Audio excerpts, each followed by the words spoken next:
So in this video, I'm going to show you how we end up getting kind of large websites like this that have a number of large images on them to score with pretty high numbers in Google PageSpeed Insights and with GT metrics. So really it boils down to a couple of the plugins that we're using on all of these sites.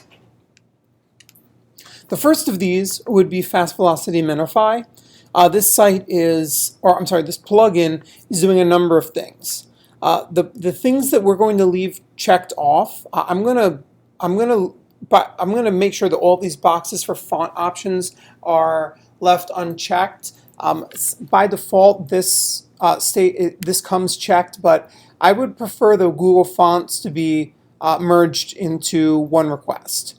As far as some of these other ones, inline the CSS in both the header and the footer, we usually leave the rest of these checked off. I usually enable the defer for all JS files for PSI only, and leave all of these checked off. Make sure on our websites, if you're building with Visual Composer, Elementor, Divi, any sort of visual page builder, make sure you check this off for the page editors. It may end up messing up your page builder a little bit if you don't have that enabled. The next plugin is Lazy Load by WP Rocket. Really easy to set up. You just click here, and we're going to check off images and iframes and videos, and hit save. This enables lazy load, which means that the images, especially larger pictures, they're not going to show up until you scroll down to that part of the site. This is really helpful on mobile sites in particular. And in this case, we have these 3 iframe embeds of the Google Maps. It's also going to defer them until you actually get down to that part of the page.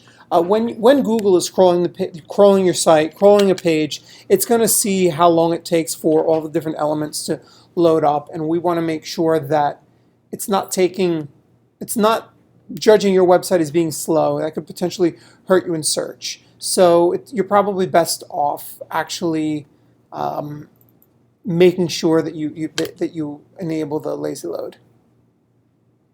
And then finally, which I don't even have actually enabled yet, is a caching plugin. So we use WP Supercache. We're going to activate it. Then we're going to go to Settings. Got to turn on the caching, but I'm going to do it over here. Enable caching. Don't cache for known users. Compress pages. I usually set this 304 not modified browser caching. Basically, this tells the browser whether a page has been changed or not since the last time it was there. It's a little bit more caching that you're going to be adding for your users. And then click Update. And then with that may actually even improve our load time even further. So let's check it out.